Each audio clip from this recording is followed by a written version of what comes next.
Good evening, everyone. And thank you for joining us at the National Portrait Gallery for this very special event.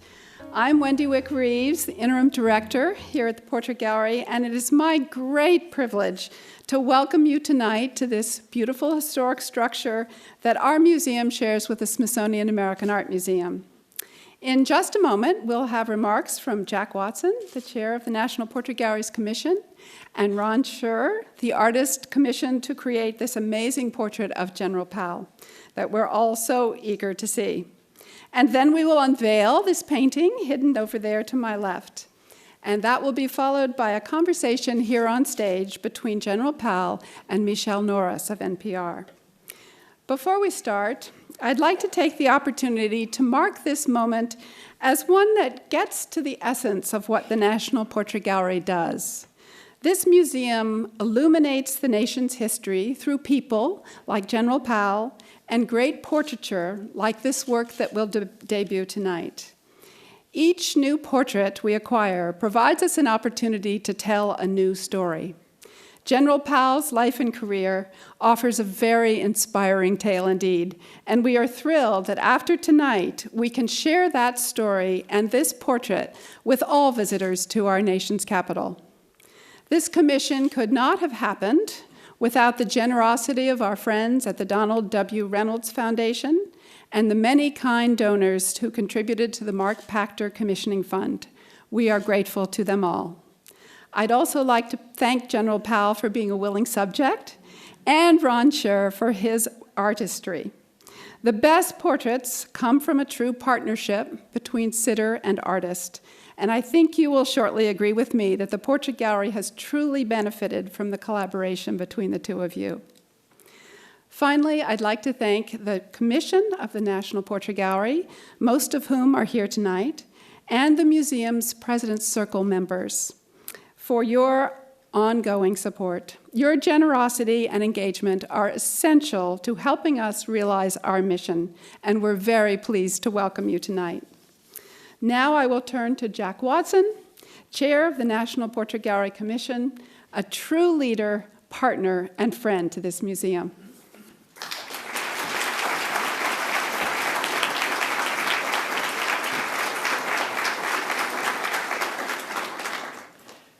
I've gotten to an age where the glasses are necessary. On behalf of the Commission of the Portrait Gallery, I want to welcome all of you to this very special occasion, honoring General Colin Powell. I want to underscore a couple of the comments that Wendy just made. The role of the National Portrait Gallery is to tell America's story by telling stories through art and history and biography. Among all the great museums of the Smithsonian, the National Portrait Gallery has the unique mission of exploring and illuminating the American experience and the American identity. What does it mean to be an American? Where did we come from? How did we get here? Who are we? The remarkable story of General Colin Powell is one of the nation's great stories. This is a familiar story to you because we've all admired him so long, but as Wendy said, and as the program denotes, born in Harlem, educated in the public schools of New York City, graduated from the City College of New York, was commissioned a second lieutenant in the United States Army through the ROTC program, served 2 tours in Vietnam, and then the story gets too long to tell. Ultimately rising to Commander U.S. Forces Command, and then to the pinnacle of the United States military establishment, chairman of the Joint Chiefs of Staff. Colin Powell is unquestionably one of the most distinguished and honored military men of our time. But as all of you know, of course, the story doesn't end there. National Security Advisor for President Reagan, Secretary of State for President George W. Bush, subsequently statesman, diplomat, teacher, citizen of the world. In many ways, it's not an exaggeration to say that he is the Cincinnatus of our time, the citizen soldier. Please permit me a personal note. Colin and I met in 1977 when I was in the White House with President Carter, and Colin, who had just been made, I think, a full colonel, was the senior military advisor, first to the Deputy Secretary of Defense, Charles Duncan, and then the Secretary of Defense, Harold Brown.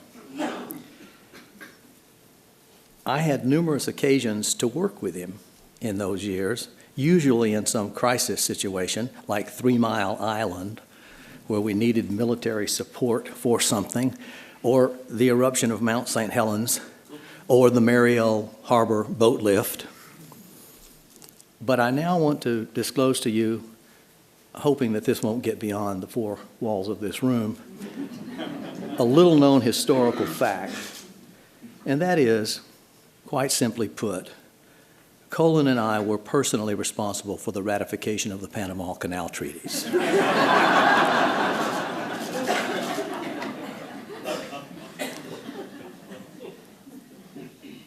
Cyrus Vance and Jimmy Carter had very little to do with it.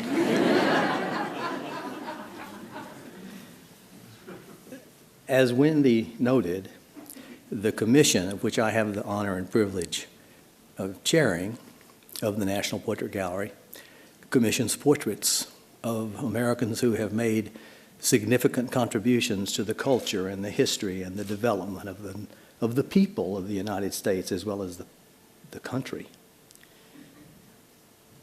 We commissioned this portrait. Other portraits that we have commissioned, just by way of example, are Bill and Melinda Gates and Ethel Kennedy, Alice Waters. We are so honored to have him here, to have Alma here, his wife, to have Linda and Michael and Jane. We're sorry that Anne and Francis, Anne is his other daughter who couldn't be here with her husband Francis. They're in New York with 2 small children and couldn't make it. But we're honored to have the Powell family with us tonight. We put these portraits in the permanent collection of the Portrait Gallery because we want to remind and inform people, not only in the present generation, but for generations to come, not only Americans, but people all over the world, who some of our great people have been and are. Colin Powell is such a person. And I predict that his portrait, which will hang in the permanent collection and be on display for all to see, is going to inspire Americans for generations to come and others, not only with the man that he is, but with the extraordinary service to the nation that he rendered. Thank you.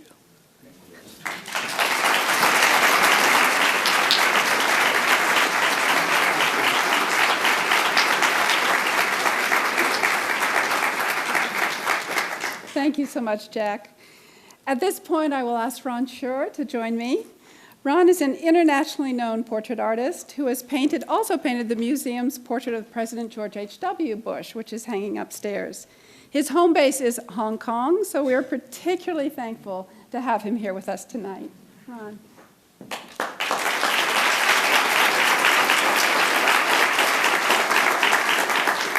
Thank you very much, and good evening. Every single portrait I paint presents its own set of challenges, and this one of General Powell was no different, with the exception, however, that it was probably the most difficult and challenging of my career. How to represent in a single image a man whose life in the public eye spans decades and is so historically significant. There are countless photographs of General Powell. He's at once recognizable, an icon of 20th, 21st century American history. This wasn't just about getting a likeness. While a photograph records a moment in time and can capture a likeness easily, a good painted portrait needs to go beyond and actually feel like the subject. Well, I must confess that in my efforts to capture General Powell's character, I made seemingly endless changes to the painting. Changes to the figure, changes to the background. In fact, I eventually even cut down the overall size of the canvas in an effort to strengthen the composition. It seemed that for every step forward, I took 2 steps back. After struggling for nearly 15 months, I was feeling quite frustrated with my inability to finish the portrait, and I remember asking my son, Alex, who was 19, by the way, at the time, and I should say here that Alex and my wife, Lois, are and have always been my 2 best critics. In any case, I asked Alex if he would take a look at the painting and give me some advice. He said, sure, and came into the room where I was working, took a look and said, I don't understand why you're so upset. I think it looks great. I said, well, no, then actually I don't think you do understand. I said, this isn't a portrait of just anyone. It's a portrait of Colin Powell. You know how important he is. This portrait has to be worthy of the man. It should have a commanding presence, no pun intended. It has to be strong. It has to be compelling. It has to be... Alex stopped me there and said, I think I know. It has to be Powell-ful.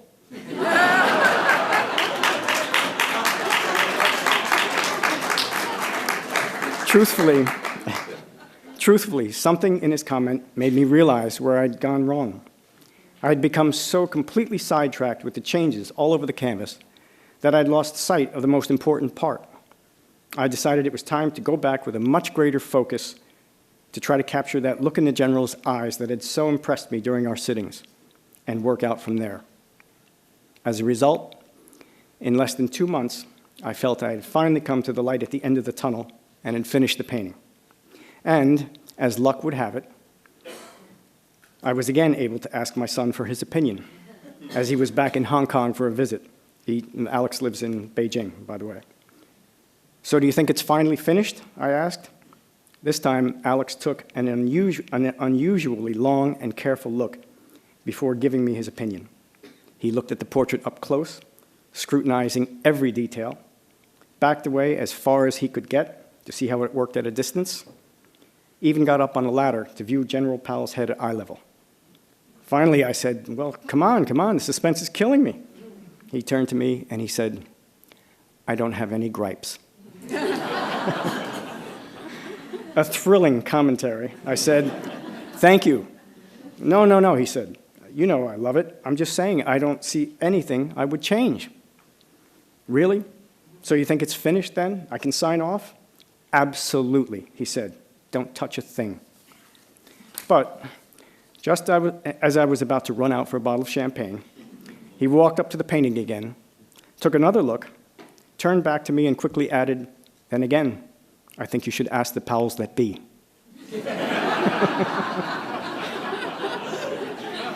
So this evening, I would very much like to ask the Powells that be, and the powers that be, all of you, in fact, in attendance, for thumbs up, thumbs down, and if I have had any success at all in producing a Powell-ful portrait, then I shall certainly have to share credit with my son. Before I relinquish the mic, however, I would like to take just a minute or two to thank some of the people who have helped me so much over the course of this project. First, Ms. Peggy Cifrino. Peggy is General Powell's principal assistant, and I really don't know where to begin. Peggy provided all the help I could ask for, from sittings to expert advice to helping me move furniture in the General's office, literally soup to nuts. I can't thank you enough, Peggy, for everything you've done. Without you, the portrait, at least my portrait, would not be here tonight. To Brandon Fortune, curator at the National Portrait Gallery, without you too, this portrait would not be here. You helped me every step of the way, right through to the frame and now this presentation. Thank you ever so much. I should say too that General Powell was kind enough to arrange for me to visit some of the places that have been so important to him throughout his career so that I could explore various options for the background of the portrait. So for the Pentagon, I would like to thank Edward V. Akaki, Deputy Chief of Protocol, Office of the Chairman of the Joint Chiefs of Staff, and John Shortall, Director for Joint History. For Fort McNair and the National War College, my deepest gratitude to Ms. Susan Lemke, National Defense University Special Collections Librarian, and Mr. Mark Pizzo, Chief of Staff and Dean of Students of the National War College. At Joint Base Meyer-Henderson Hall, a special thanks to Ms. Marianne Hodges, Director of Public Affairs, Ms. Dee Spellman, Director of Executive Management Housing Directorate, that's a mouthful, and Mr. David Harriott, Senior Physical Security Specialist at Joint Base Meyer-Henderson Hall. To General Powell, sir, what can I say? I am so honored that you chose me to paint your portrait for the National Portrait Gallery, and it has been such a pleasure and privilege to be able to work with you and get to know you a bit. For as long as I can remember, I have been a huge fan of yours, and I simply cannot thank you enough for taking the time to get back in uniform and so graciously work with me during our sittings. But I must also say that I am still somewhat disappointed, upset, really, that you never ran for president back some years ago. Tonight, though, I shall state publicly, for the record, that I forgive you. Just joking. Believe me, it is not lost on me that I'm up here on stage speaking to some of the most notable and distinguished figures in America. So last but not least, my heartfelt thanks to all of you here this evening who have come to participate in this tribute honoring a truly great man and a truly extraordinary American, General Colin Luther Powell. Thank you.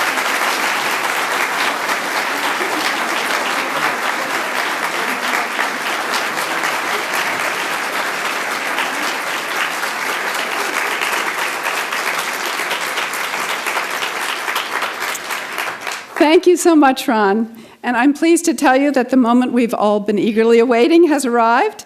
At this time, I would like to invite General Powell to come to the stage to join Ron Sherr in unveiling the portrait. Thank you, General.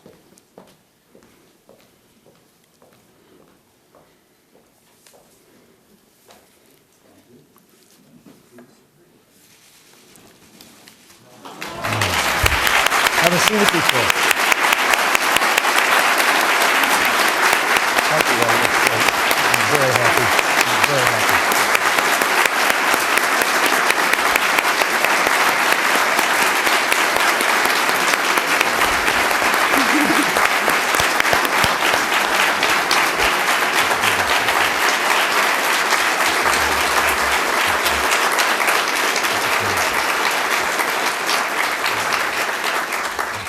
Thank you so much, gentlemen. And again, thank you for working together to create something remarkably powerful. The National Portrait Gallery is honored to showcase this work and to include General Powell among the individuals who have greatly influenced this nation's history and culture. Now I would like to invite to the stage Michele Norris, the award-winning co-host of NPR's All Things Considered. We're delighted to have you here tonight to share with us your conversation with General Powell. Thank you both.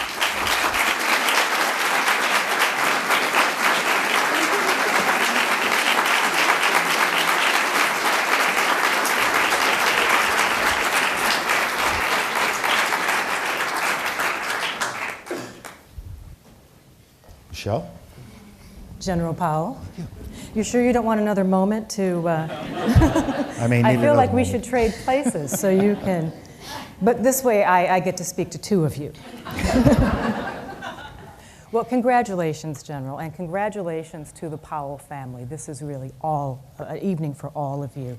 Now, when we look at that, it might not be immediately apparent where you are. You're at Fort McNair, and you chose to stand in a very particular place. Tell us why. This is the front steps of the National War College, part of the National Defense University at Fort McNair in Washington, D.C. And it was at a point in my life where my life really went in a different direction as a soldier when I attended the National War College in 1975, 1976. And one of the reasons I went to the National War College as opposed to the Army War College or any other war college is because of somebody who was in the room, General Julius Beckton. Where are you, Julius? Julius was on the board. There he is. What are you doing in the back of the room? Julius was on the board that selected students that year, and when they were deciding what war college everybody should go to, Julius, being a graduate of the National War College and knowing me, took a look at my record and said, he's not going to the Army War College, he's going to the National War College. And so that's where I went, and it became a very, very important step in my career. And so when Ron was going around looking at different things, he and I had become pretty close by then, and he realized the importance of this facility to me, this building to me. It's a marvelous building built in the early 20th century, around 1903, and it is a classic building and quite beautiful, and I'm so pleased that Ron decided that this should be the background for the portrait. I had nothing to do with it. Once you give the guy all the pictures in the commission, you're at his mercy. Tell us a little bit about the process, because this is really a wonderful opportunity to, many people will see this portrait hanging here in the museum, but only a small number of us will know about how it came to be. You were here, and Ron is in Hong Kong, so you were only able to actually sit together a few times. About 4 times. And let me also say how thankful I am to the National Portrait Gallery, to Jack Watson and the other commissioners, and to Ron. People will come and see my picture, but what they would be seeing is Ron's artistry and his brilliance. And Ron, I cannot thank you enough for what you have done to capture this particular moment and to pay tribute to me, but by doing so you pay tribute to your own artistry, and I thank you for that again. When we started out, and by the way, I have a portrait, State Department portrait of me as Secretary of State, and there's a portrait in the Pentagon of me as Chairman of the Joint Chiefs of Staff. But they had to do those. This one, this one is really special. You didn't have to do it.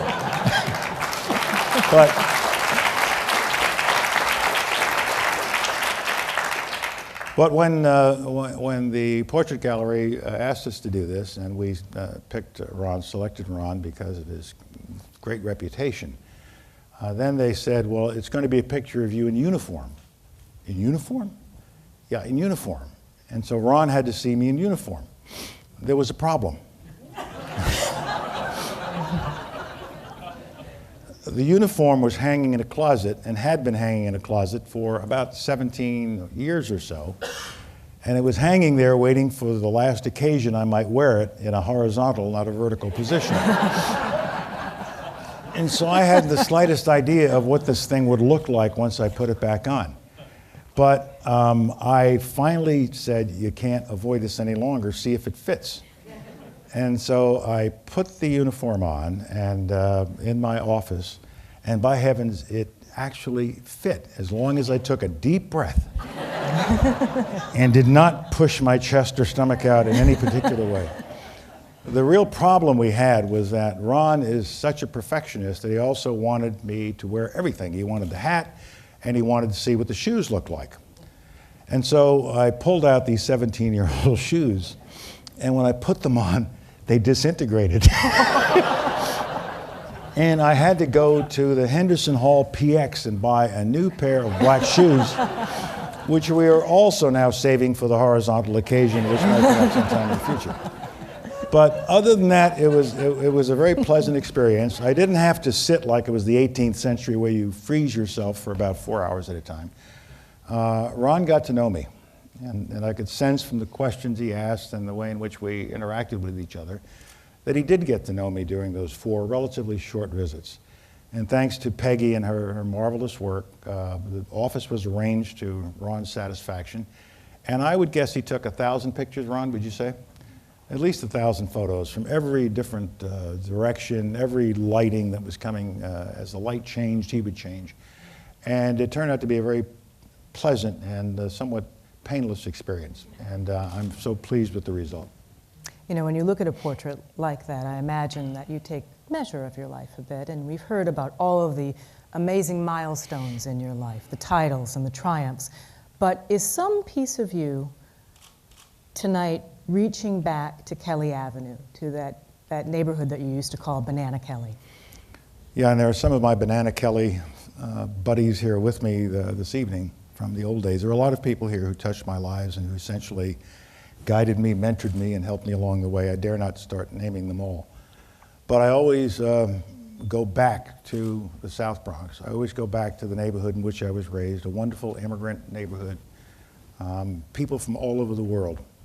I didn't really know what a white Anglo-Saxon Protestant was till I left the Bronx and went to Columbus, Georgia, because we were all immigrants. We were all from somewhere else, or our family was, and it was just a wonderful upbringing. But many people have asked me over the years, well, how did you come up out of that? How did you sort of emerge from this immigrant background, this rather we were not poor, but we were certainly low-income people. And how did you rise out of that and going through the public school system? Well, one thing I have to give credit to is the New York public school system, and I have to give credit to my family that kept all of us cousins in play. And some of my cousins are here this evening. When I became chairman of the Joint Chiefs of Staff, an amusing thing used to happen to me. I would go to foreign country for a meeting of other ministers and secretaries and chairman of the Joint Chiefs of Staff equivalent. And somebody would come up to me, this happened in the year after I became appointed, General Powell, how are you? What year did you graduate from West Point? I said, well, I didn't go to West Point. I could never have gotten into West Point. I would have loved to, but I didn't go to West Point. Oh, well, then you must have gone to one of the great military schools. Was it VMI, or was it the Citadel, or was it Texas A&M? I said, no, when I entered college, a black kid couldn't go to any of those schools. It was just about the time, a month or so before Topeka versus Board of Education Topeka case. And so, no, I couldn't go to those schools. Within a few years, that was allowed, but I couldn't. And so I went to the place that would let me in, the City College of New York. And I worked as hard as I could. I managed to finish, get my commission, and I entered the Army at a time when segregation was ending in the military. And the military was the most socially advanced element of American society. And so I entered the Army about 4 years after the last segregated unit was done away with in the Army. But the country, in certain parts of the country, was still segregated. And I still remember that when I entered, I had an obligation to do my best, of course, to be a good soldier. But I also had the most sincere obligation to those who went before me in the segregated world, who never would have had the opportunity to become a national security advisor or general and never dreamed of becoming a chairman of the Joint Chiefs of Staff. I owed an obligation to them to do my very best and to represent my country well, my background well. Never forget that I'm a black person, but I never let anybody call me the black Secretary of State or the black chairman. I was the chairman. There was only one. There was only one Secretary of State. I happened to be black, but that was incidental to who I had become, and I had risen to those positions because the country had changed. And the country realized it was living a lie, and finally in the early 60s it looked in the mirror and said we can't continue this way. And then the society started to open up and open avenues of opportunity, and I was on one of those avenues of opportunity. And it was my obligation to do the best I could. We live in such a wonderful country that immigrant kids of all colors, of all ethnicities, have the option to go as far as their dreams and ambitions and willingness to work hard will take them. But it starts with getting a great education. So as part of my life, I've sort of gone back to the beginning, and I'm working at City College again now, helping new kids come along. And they're all immigrants, they're all minority, and they all are hungry to do well in life. And Alma does the same thing with respect to younger kids through the foundation we created 15 years ago, America's Promise. And so, you know, life is a circle, and I'm so happy that I've been able to come back to the beginning. You talked about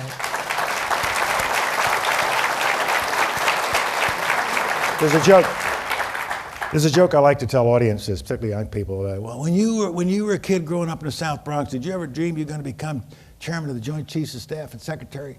I say, yeah, there I was. I was about 10 years old. And I was standing on the corner of Kelly and 163rd Street one day. And I said to myself, Self, you're going to grow up, become chairman, and go in the National Portrait Gallery. Yeah? And the point I make to young people, life doesn't happen that way. You know, nothing is ordained. Your route begins when you start believing in yourself, believing in the country, working hard and getting your education. Then you're on your way. Your past is not your present is not your future. Just give it all you got. And that's what I was taught to do by my schooling and by the people in this audience who helped me along the way, and by my family. your family, your father in particular, used to refer to something or someone called Dame Fortune. And Dame Fortune has been very, very good to you. Mm-hmm.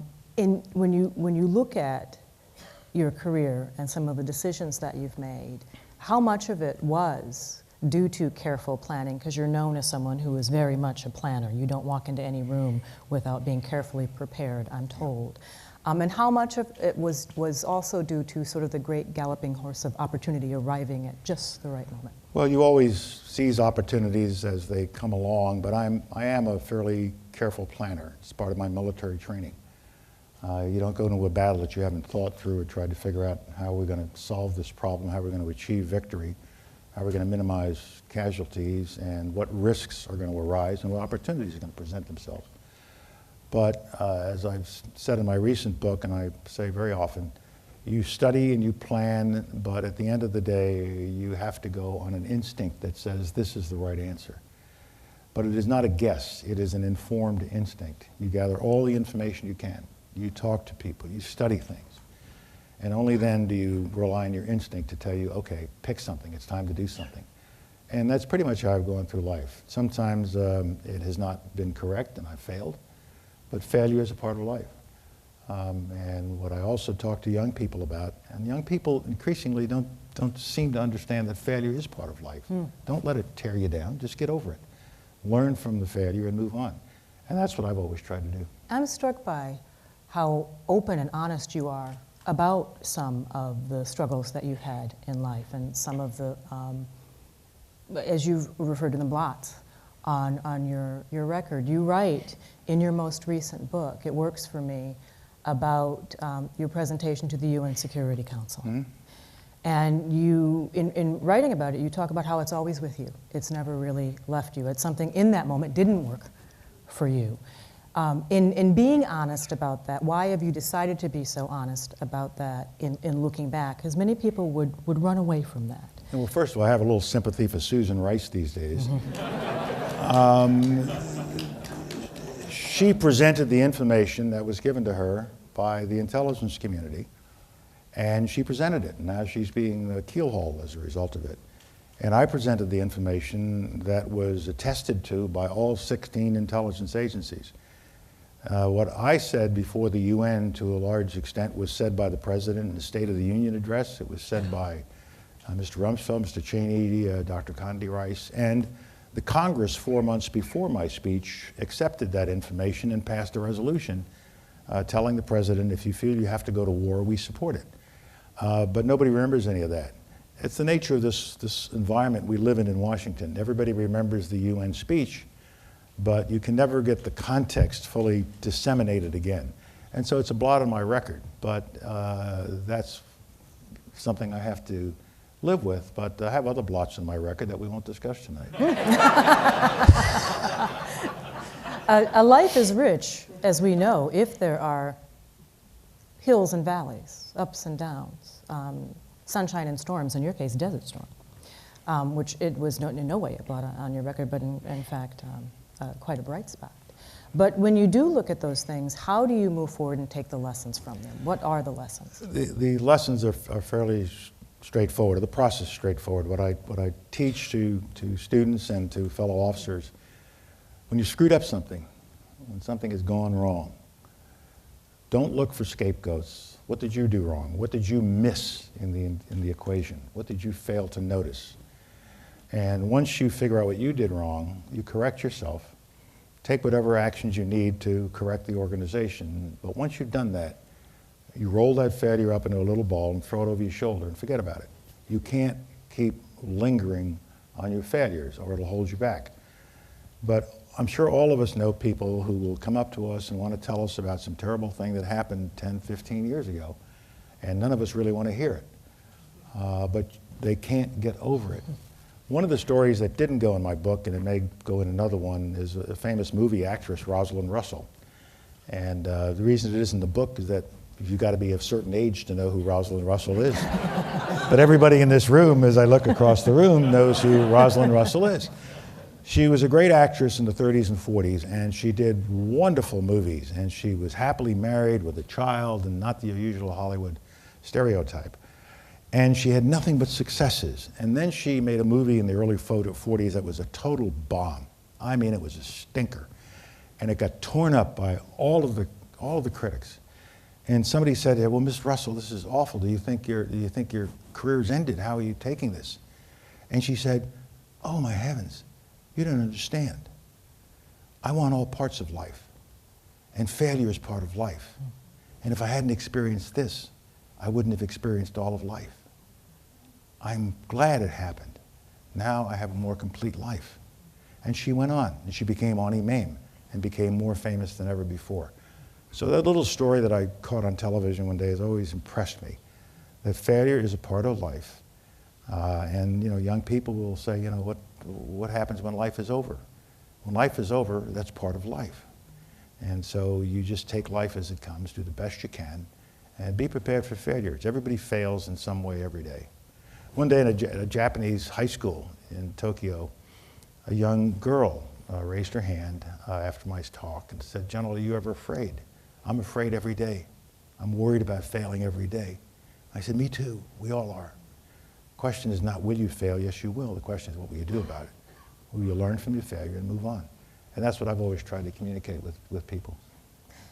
I've talked to many people in leadership positions in all kinds of places, and many of them describe the moment that they knew that they were meant for leadership.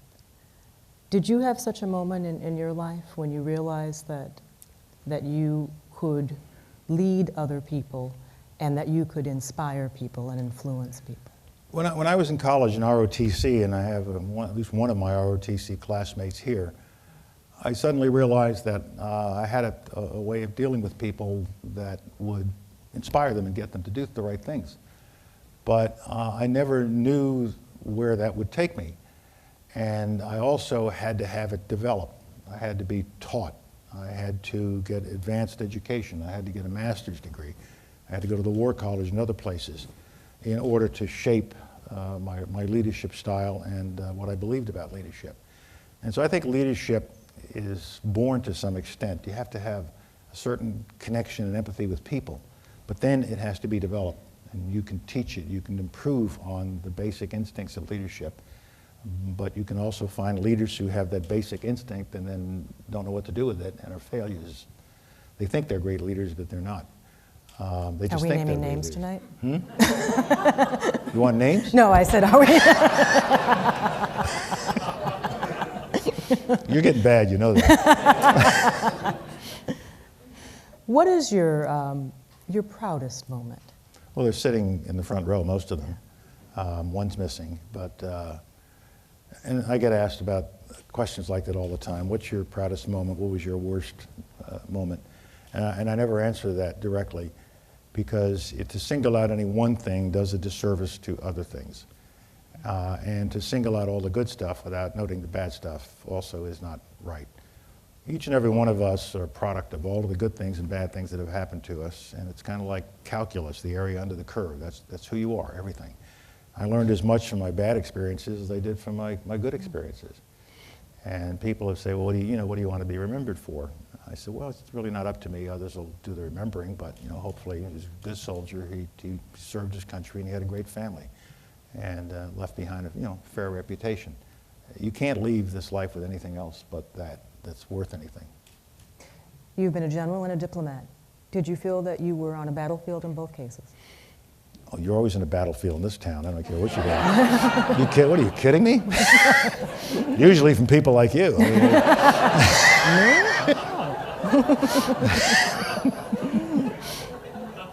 No, this is the NFL, this town, and whether you're in politics or in diplomacy or in government, it's a tough business. It's a battlefield. And you plan for it to be a battlefield, and you assemble your forces. Every year I talk to the White House Fellows class. I'm a White House Fellow 40 years ago, and I talk to every class ever since. And when I say to them, in this town that you're learning about as a fellow, no good idea succeeds merely because it is a good idea. If you have a good idea, you have to find others who believe in that idea with you. You have to find champions. So an idea has to be championed, and you have to assemble forces to that idea, or you will not succeed. You just can't have a good idea, and it works. The corollary of that is no bad idea dies simply because it is a bad idea. You need to find people who will stand up and say, this sucks. This is lousy. And let's kill it and put a stake through its heart. And it's hard to find wooden stakes in Washington to put in the hearts of bad ideas. And so Washington is a place where people rise, people fall, ideas rise, ideas fall. It's a contact sport, and if you can't take the contacts, if you can't take the hits, if you can't take the occasional concussions, you won't succeed in this town. And we're also blessed in this town, even though we complain a lot about our government. We're blessed in this town to have so many people who are willing to run for office, who found it their passion, who had the instinct for it, and who have put themselves up for the kind of challenges they will face, the praise they will get, and the criticism they will get. But it's also the system that was designed by our founding fathers, who have represented so well here in the National Portrait Gallery. And our founding fathers intended it to be this kind of a system where people have great ideas, are willing to fight for those ideas, and have ideas come into collision. But they also believe strongly, something that is now lacking in our political system, that you have to compromise. And only through compromise can you gain a consensus that will allow you to move forward. And it has become more and more difficult to do that because of the information revolution that some of my friends here and I helped bring along, and because of frankly, the nastiness that has inserted itself into our public discussion and our public debate. But you know what? Who's going to drive a stake through the heart of that?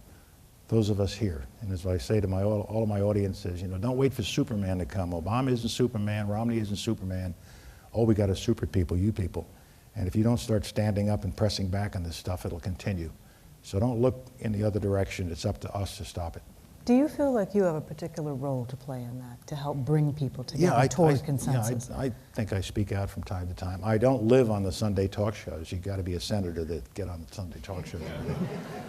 But when I have something to say, when I think that something's out of tolerance, or when I think my fellow citizens want to hear me talk about an issue, as you may have noticed recently, I will do it. But I don't live to go on talk shows. This portrait will hang in this building in the permanent collection. People will walk past it while they are on their lunch hour. Armies of children wearing smelly tennis shoes will walk through the building looking at that, and they'll look up at that man and they'll look in his eyes. And the thing that struck me in that portrait is that you appear to be looking directly at the person who is watching that portrait, which is a quality that you have always had. What do you want them to see? It's hard to tell what children a generation or two from now will be like or what they will see. First thing they will say is, who's that? I got no illusions about that. What we did as part of this portrait is we wrote a short statement to go on a plaque. And we spent quite a bit of time on it to make sure that it captured the emotion we wanted. And if they're looking at that, they'll read it. And it says, son of immigrants, born in New York, modest background, worked hard, all the things that were said earlier. And I hope at the end they will walk away saying, gee, I'm kind of like that plaque at the beginning. And if he could do it, then why can't I? And if they come away with that, that'll make me a happy person. Thank you. Ready? Thank you.